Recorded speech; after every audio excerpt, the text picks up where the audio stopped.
Good afternoon, everybody, and welcome to Workforce Wednesday. Today, our topic is the future of jobs and where to find them. Our presenters are Delisa Laverne and Delta Worley from Workforce Solutions, Houston, Galveston area. My name is Olga Escamilla, and I'm going to be your host. And we also have David, and he is also with the Workforce Solutions Houston Galveston. He's kind of in the background, just like I will be. So welcome. We'd like to welcome our presenters. At this time, we have Delisa Laverne, and she's a member of the Regional Texas Gulf Coast Navigator Team for Workforce Solutions, and she specializes in providing training and education to the Gulf Coast community, career staff offices, and employers in assisting individuals with disabilities. She brings with her over 10 years of experience and expertise working in the nonprofit industry, serving Houston's disadvantaged community, individuals and families experiencing homelessness, victims of domestic abuse, and individuals of families experiencing hunger. So her greatest contribution to Workforce Solutions is her compassion, commitment, and dedication to serving others. She holds a master's degree in organizational management, a Bachelor of Science in Training and Development and in Counseling, and a certificate of Personal Fitness Trainer. So welcome, Delisa. We also welcome Delta Worley, and she is a member of the Regional Navigator Team, specializing in training, educating, and assisting community partners, Workforce Solutions staff, and job seekers throughout the 13-county region with adult education literacy and employment for people experiencing homelessness. So she has over 8 years of corporate management experience, and she's been with the Workforce Solutions 8 years as a facilitator, technical assistant, and office manager. She holds a Bachelor of Science degree from Sam Houston State. So welcome, Delta. All right. Good afternoon, everybody. Thank you, Olga, for those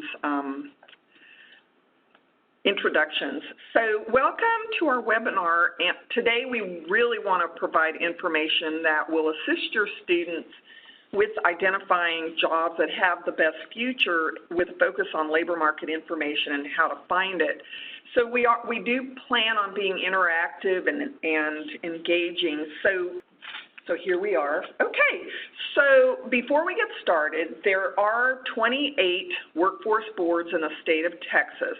And there is a link at the bottom right that shows where you can find this information, and you can find a lot of information about your workforce board.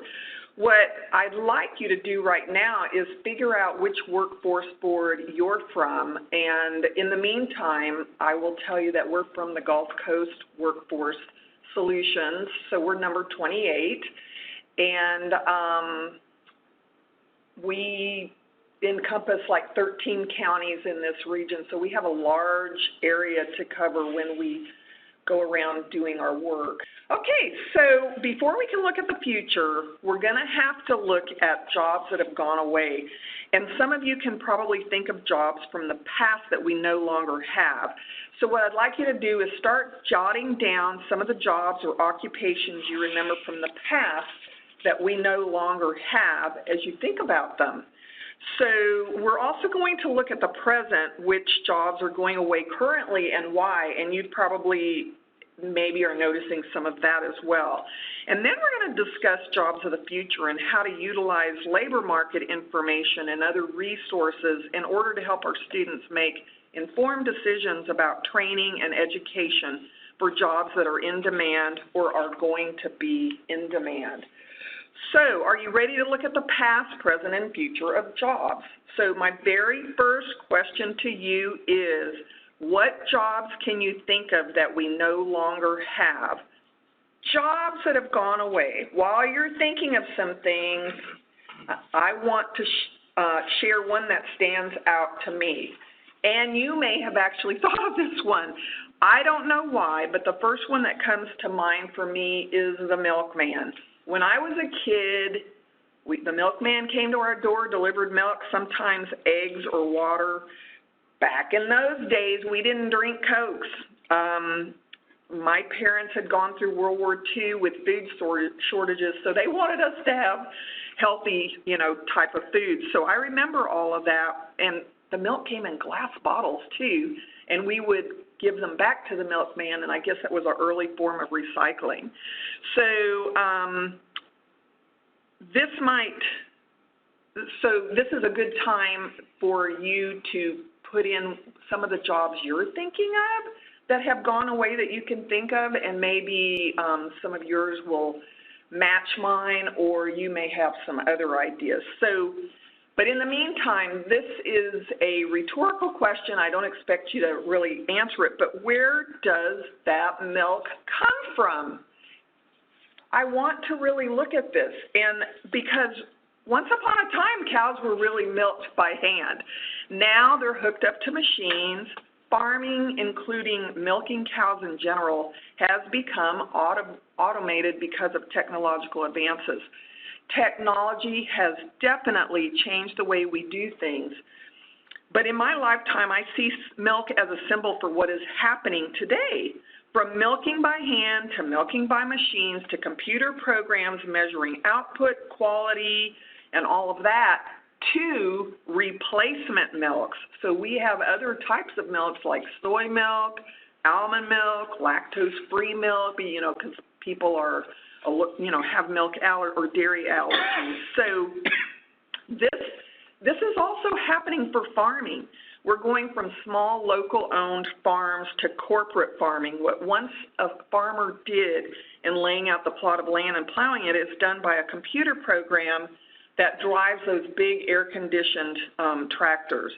Basically, the farmer now just has to sit in his cab and to be sure that everything is going okay.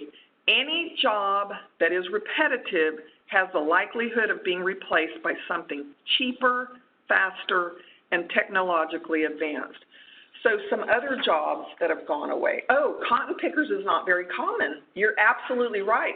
And even picking other types of produce or things that in a farm are now a lot of times being done by machines as well. Yeah, absolutely. So the elevator operator. So I never really understood why we had elevator operators to begin with. I'm too young to have remembered any of that. But now we can enter elevators and push all the buttons or only have certain access to certain floors. And based on the building, and maybe we need a badge to get in now, but an interesting fact about that is in the beginning of elevators, the elevator operator controlled the door and the opening and closing and the speed. Then about in the 1950s, they became automated. And I see someone put up their typesetters. I am going to touch on that, so bear with me. Switchboard or phone operator. We actually used to have individuals that worked for the phone company that would route calls, and you see some of that in old movies, and I have a little old picture up here showing that. If you needed to make a long-distance call, you had to tell the operator who you were calling and what the number was, and they would connect that.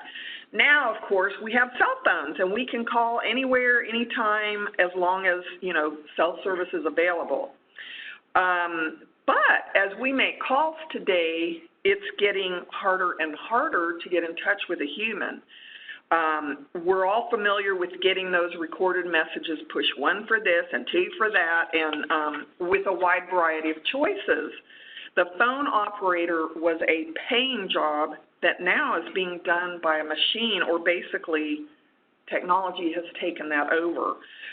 There are still a very few companies that actually have someone who answers the phone and directs the calls. We in our Gulf Coast region, we actually have phone operators that will answer the phone and give out information, so I'm thankful for that. Computer. So this was interesting. It's not our modern computers, but usually women who would calculate figures and crunch numbers all day long by hand and later with calculators. And this is not to be confused with accountants. If you've seen the movie Hidden Figures, and of course we just had the 50th anniversary of the landing on the moon, so that all of that space stuff is in our minds. Women back then were making the calculations on paper and on blackboards. coming up with all kinds of mathematical equations to try to get man to outer space, even before we had our modern day computers. I just didn't think about that. Most of us probably don't, that humans actually did that stuff before, you know, our computers did it. And this came from a Good Housekeeping article on jobs that are obsolete.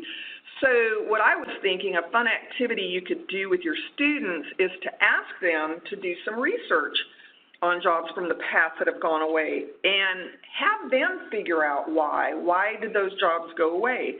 And there are a number of them that are odd but interesting, like bowling alley pin setter. I didn't know somebody actually did that as a job.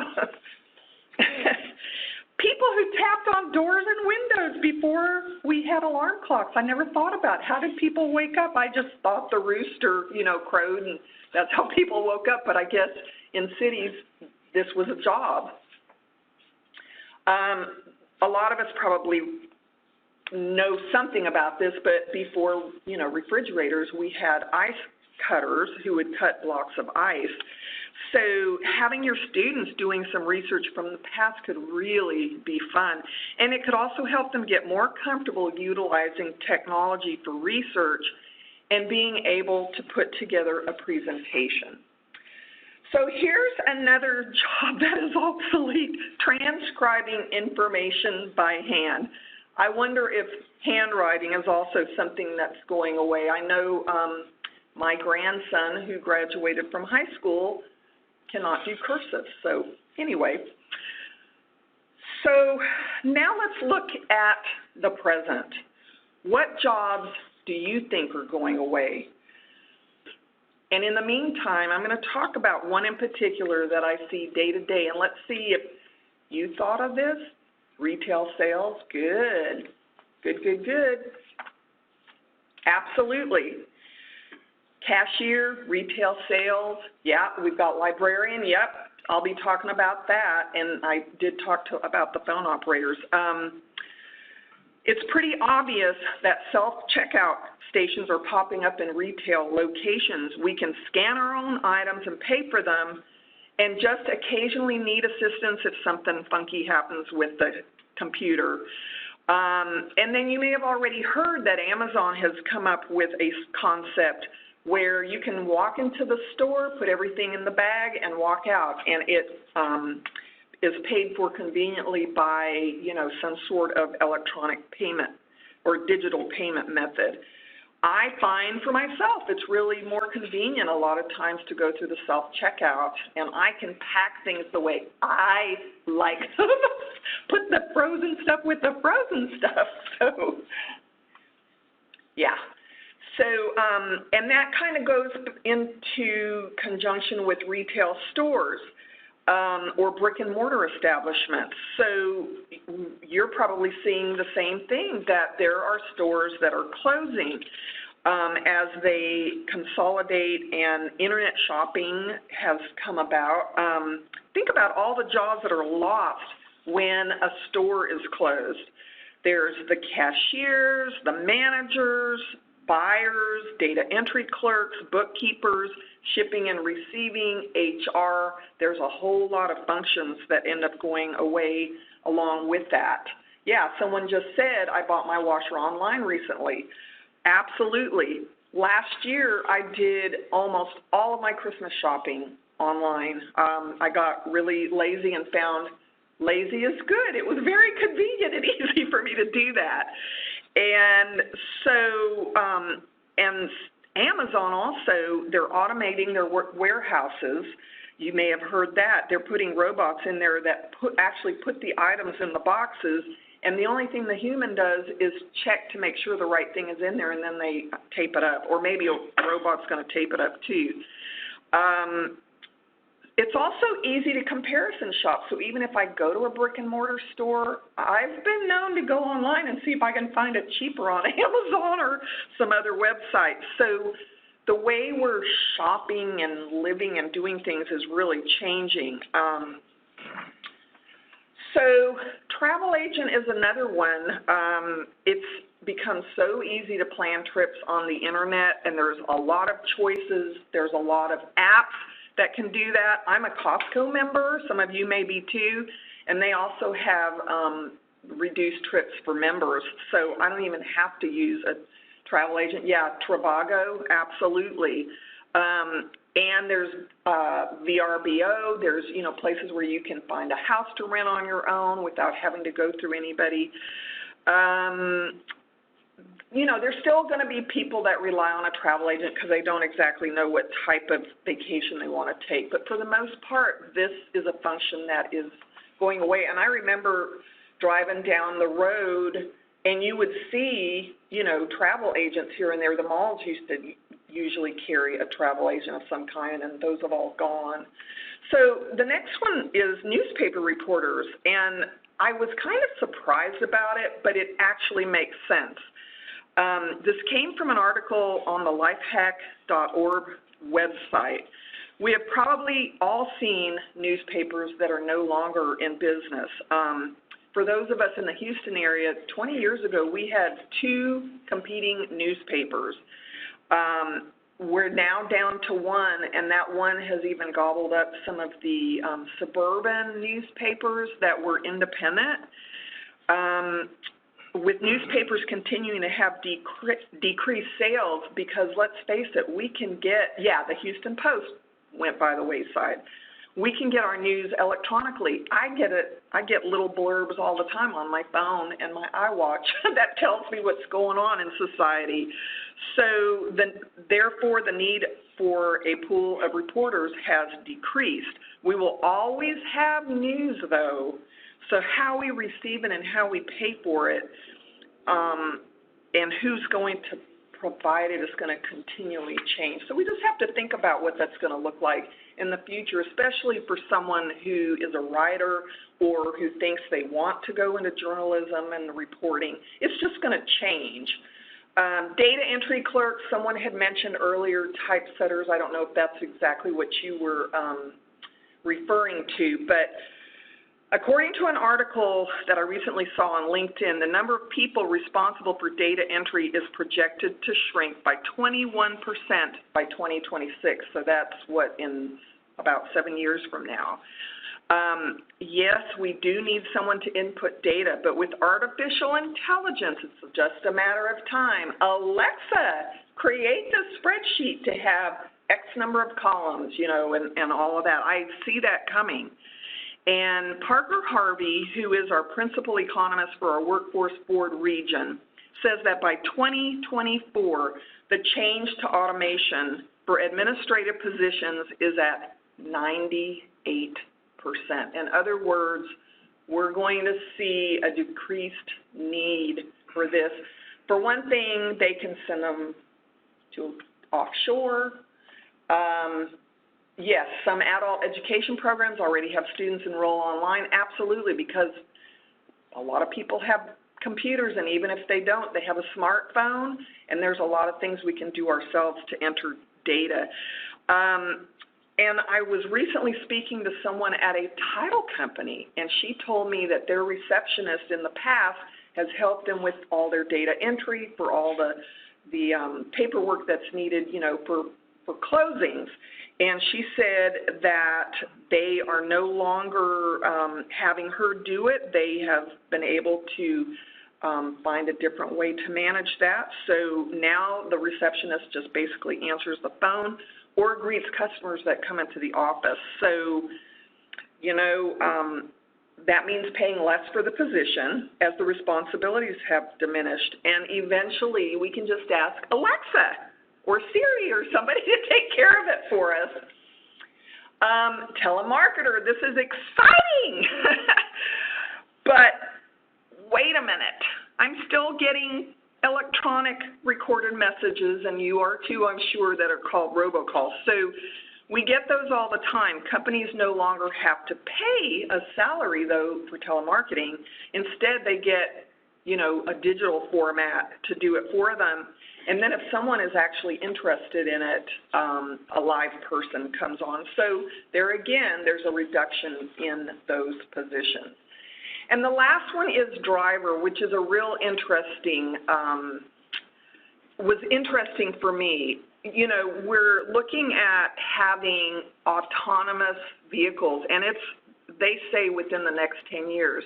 Right now, because of Amazon and because of the internet shopping and all of that, we actually need more trucks, more means to transport goods. And I drive all over this region, and I see big rigs and vans and vehicles all over the place. But currently, there's a lot of resources being dedicated to creating driverless vehicles. Self-driving cars are only a few years away, and when that switch happens, it's not just our personal vehicles that will be autonomous. It's going to be things like Uber, 18-wheelers, public buses. It's kind of scary to think about it, but it's coming, and it makes sense. We have GPS that tells us where to drive on the roads. I can see GPS coordinating everybody's vehicle on the road so that it'll actually minimize, hopefully, traffic accidents. So Amazon has already been experimenting with driverless vehicles and the use of robotics for delivery. So the Jetsons lifestyle is coming closer and closer to us. And then the last one was postal worker, which you may or may not have thought about, but with technology and especially email, there is a lesser need for having postal workers. They don't need as many of them. Much of the mail systems facilities have become automated, reducing the number of staff needed. Of course, FedEx and UPS have picked up a lot of the package deliveries along with Amazon, and they all have a fleet of their own vans and trucks, which eventually, could become autonomous. So LinkedIn anticipates that these jobs will shrink by 21% in the next 5 to 7 years, even though we still see a lot of job postings for truck drivers and come get your CDL and all of that. We're at a peak right now, but eventually that's going to shrink. Some other jobs that I'll touch on briefly that are being phased out that you may have noticed yourself include bank teller. They don't have as many, and not that many people are going actually to the bank because we have online banking. Jewelers, and that's due to globalization. They can send it to another country where the labor is cheaper, so we're seeing a reduction here in that. Publishing and printing, oh yes, and ATMs have taken the place for the need of tellers as well. Publishing and printing, many books are electronic now, and you may actually be using some digital platforms in place of books for your students. And I know here in our area, we actually have a community college. When you walk in their library, there are no books. You check out things electronically in their library, so that's kind of interesting. Manufacturing worker is another job to look at because a lot of factories are becoming automated or jobs are being relocated to countries where the labor is cheaper. So I sometimes have felt like this, and maybe you too, maybe I need to be a robot instead, but it's really not all doom and gloom. As jobs go away, new ones take their place. A good example is when, as a society, we went from horse and buggy to cars. And I've heard and I've read stories too where they talk about, the car is never going to replace the horse. There is just no way. People truly believe that. Well, eventually, people started buying cars more and more, and what happened is you had to start building roads for these cars. Yes, the horse jobs went away, maybe ranching, ranchers being a ranch hand, there weren't as many of them, blacksmiths, all of those things. But it created a whole bunch of new jobs, and we can think of tons of those, such as automobile mechanic, designers, engineers, manufacturing in an automobile plant, and then you've got all the construction, not just road construction, but building construction, because as we were able to drive further and faster, it created another type of infrastructure where we have towns, and Houston's here a lot because of that too, when you stop and think about it in relationship to the oil and gas industry as well. So we might have jobs going away, but we have new jobs that are being created, and those are the ones that we have to get ready for and help our students get ready for. So, and about the milkman. So in many ways, we're getting that milkman back because now we have the ability to order things online.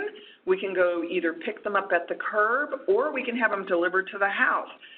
So sometimes what goes around comes around, but in a better way. And so thank you for your patience and for listening to me. And now I'm going to turn it over to Felisa. Thank you, Velta. As you have seen from Velta's presentation, some jobs of the past will never be again, and a new era of jobs of the future are on the horizon. Can you name some of the contributing factors that will be the driving force behind the changes in the jobs of the future? I'll give you the first letter of each contributing factor that will have the greatest impact on the jobs of the future. So I need you to pay close attention to the next slide. Remember, there's no right or wrong answer. Let's just have some fun with it. And by the way, you could do something similar to this with your students individually or as a group activity in the classroom. So here's your very first hint. Now remember, all of these words Velta has mentioned in her presentation. The first letter of one of the contributing factor begins with the letter A. Can you guess what it is? All right, the very first one that was mentioned during the presentation is automation. Automation is one of the leading contributing factors influencing the jobs of the future. All right, let's try this again now that you have an idea how this works. The second one is the letter T. Can you guess the second contributing factor influencing the jobs of the future? Use your chat box to respond. Thank you so much. Wow, you're really on the road. That is great. The answer is technology. Thank you very much. You guessed it. Now let's see if you can guess the rest of them. Okay, the next one is, this one will be a little bit of a challenge, but I think you're up for the challenge. So use your chat box to guess this third one. And the first letter for this one is I. Information access, innovation, internet. All of those are absolutely correct in innovation. Information access involves innovation. Internet involves innovation. So all of those is correct. Thank you. Great job. Okay, you're on a roll. Now, the last one, again, begins with an A, so keep up the good work. See if you can guess this one. It's 2 words. This one is 2 words. All right, think of a sci-fi movie. While these are not the only contributing factor, they are what appears to be the most prominent ones that are contributing to the jobs of the future. But these 4 factors seem to transcend across a lot of industry, but most particularly the healthcare, manufacturing, and transportation. Now, there are some other factors. We have a lot of population growth. Our population is aging. We're living longer. Medical research and environmental changes. Now, according to the Bureau of Labor Statistics, these are the top 10 fastest growing occupations projected between 2016 and 2026 across the United States. Now, let's take a quick look at some of these occupations. Notice that the top 2 occupations are driven by our country's environmental need to become less dependent on oil and gas and find other alternative ways to generate and produce energy in place of fuel and oil. Also note that 5 of these occupations are driven by the healthcare industry, and the rest are driven by the need to create, develop, and interpret data. Now keep in mind, this is all according to the Bureau of Labor Statistics and run gamut across the United States and not necessarily for our particular area, but the United States in general. Still great information. Now let's narrow it a little bit closer to home. Here are the top 10 target occupations in the state of Texas, And notice on the left-hand side, we have the job, the occupation. On the right, the number of boards. Now, we have 28 boards. Now, notice that LVN, that out of 28 boards, that 27 other boards have this listed as their number, as the top occupation in the state of Texas. Look at the next one, truck drivers, which is a little bit of surprise considering we might be eventually going to driverless truck driving, but it's still currently at the top 10 for Texas for right now. Thank you very much. Now, I have a little interesting note for you. While we have jobs that are going away, do you realize that there will be a spectrum of jobs that have yet to be created? What do you think some of these jobs could be? Can you guess what job of the future will involve this technology? But can you imagine that your package is being delivered from the sky and not from the ground via FedEx, UPS, or the Postal Service? Amazon and Google are testing ways to deliver packages by drone. Corporate job openings in this area are inevitable. Future drone pilots are already enrolling at what's called unmanned vehicle specialty schools. In 2016, more than 670,000 drones were registered with the federal government. By 2040, they will need to be regulated by air traffic systems similar to what airplane pilots are currently using. The same way that air traffic controllers monitor planes, we're going to want and need someone to coordinate, monitor, and instruct drones. Okay, here's another one. Imagine the robotic age is upon us. We will be using more robots in place of persons and human workers. There are several industries right now that are currently using robots. The healthcare, food preparation, manufacturing, military, agriculture, and the automotive. 43% of robots in 2016 was used in the automotive industry. According to Oxford Economics and ABC Channel 13, Texas workers are among the most at risk for robot replacement. A new report claims that robots will replace 20 million jobs around the world in the next decade, and Texas is listed as one of the most vulnerable states because we rely so heavily on manufacturing jobs. The reality of robots replacing certain jobs and disrupting some industries is real. And as robots, human partnerships become more common, there will be complications that will arise as a result of that and could create a new category of jobs. Despite the fear of automation taking away jobs, there still exists the need for skilled humans to operate, utilize, and advance technologies will remain a necessity. And when you think about a robot, there's a mediator, there's the mechanic, and the trainer. And so those are all jobs that are probably have not been created but will be created in the future. Okay, how about some more guessing? Can you guess what this picture represents in terms of job of the future? Look towards the sky as a hint. Solar power. You're absolutely right. Like wind energy, solar power will continue to be a major part of humanity's transition toward a clean energy future. The cost of solar energy keeps dropping year after year, so it's becoming much more affordable for business and homeowners. Thank you for your participation. What about this one? Think of the air. Wind power, wind energy technician. With climate change threatening to severely damage the world as we know it, it will become more important to move to clean energy sources. Reducing carbon and methane emissions means transitioning away from fossil fuel sources like oil, coal, and natural gas. This means wind energy will likely be a big part of the future. It's already an industry that's grown a lot and will continue to grow, meaning that skilled technicians will be needed to help with the installation, maintenance, and repair of giant wind turbines.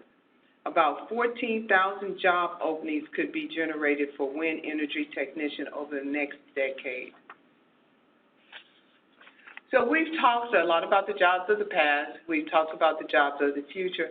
One of the things that I thought it was really paramount to discuss during this webinar very briefly is what is it going to take, or what type of skills will our students need to be able to perform these jobs of the future. So let's consider that 60% of the jobs have yet to be created. So do you think the soft skills that we're using for today's jobs will be the same skills we'll need for jobs of the future? And that's just simply an opinion. According to a survey conducted by McKinsey of young people and employers in 9 countries, 40% of employers said lack of skills was the main reason for entry-level job vacancy. 60% said that new graduates were not adequately prepared for the world of work in the area of soft skills such as communication, teamwork, and punctuality. Conversely, even those in work may not be realizing their potential, according to a global survey of job seekers conducted by LinkedIn. 37% of the respondents said their current job does not fully utilize their skills or provide enough of a challenge. So let's just look very quickly at some of these soft skills. STEM, we all have heard this over and over, and you're absolutely right. Science, technology, engineering, and mathematics is not going away. Jobs requiring these skills are in great demand now, but as technology progresses, job seekers will need to have more advanced STEM skills to keep up with the technology and the growth of the future jobs.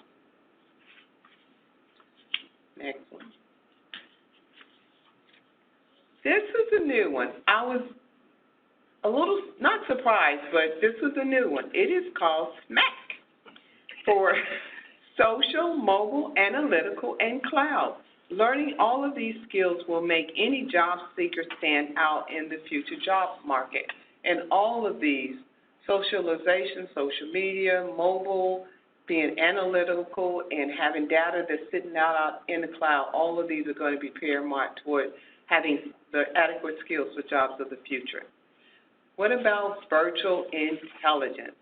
The ability to work productively, drive engagement, and demonstrate presence as a member of a virtual team. Individuals will need to learn strategies for engaging and motivating a diverse group, ensuring that collaborative platforms, including typical gaming features such as immediate feedback, clear objectives, and stages of challenge can drive participation and motivation. Oh, look at this one. This is computational thinking. It took me a week to practice that, so I want you to know. Hopefully for you educators, I got it right.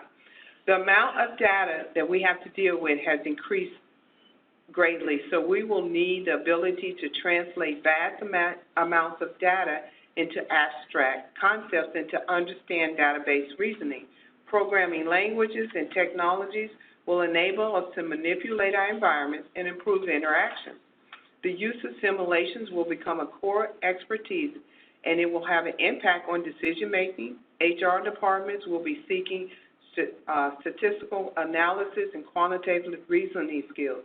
In addition, as models will have also their limitations, employees will need to be able to act in the absence of data, not becoming paralyzed when they lack an algorithm to guide them. Here's another one that was a surprise. It is called the T-shape. The ideal worker must or will be T-shaped. They bring deep understanding of at least one field, but have the capacity to converse in the language of a broader range of disciplines. Another word for this is really cross-trained. T-shape is just simply having the ability to be able to go into another field with the same set of skills and be able to work in more than one field. They call it T-shape. T-shaped quality means that workers will need to develop a sense of curiosity and willingness to go on learning far beyond the years of formal education. An extended lifespan will provide multiple careers and exposure to more industries and disciplines. Before we finish up, I want to share with you, 60 Minutes had a segment on July the 14th on artificial intelligence. And on that showing, it said that 40% of jobs will be replaced by artificial intelligence. And already in China, China is using artificial intelligence in order to read their children in the classroom facial and emotional expressions. And it was really interesting because there's cameras in the classroom, and the artificial intelligence can read whether the child is confused, perplexed, if they're being distracted, and if they're concentrating. And these words come up on their forehead while they're in the classroom. And this helps the teacher be able to provide the students with a little bit more personalized and individual care by being able to read their facial expression and emotions. So it's upon us, and it's here, and we are fast moving into what I call the Jetsons era. We'll all be flying around in the sky in spaceships. And so our job now is just to simply prepare our students for the future of tomorrow and give them as much tools and resources as we can to equip them for the jobs of the future. Anything that surprised you, anything that made you a little uncomfortable? I know as I was preparing for this, I found myself a little uncomfortable asking myself the question, am I ready for the jobs of the future? And have I adequately educated myself about all of the advances in technology so that as technology changes and jobs change, am I ready?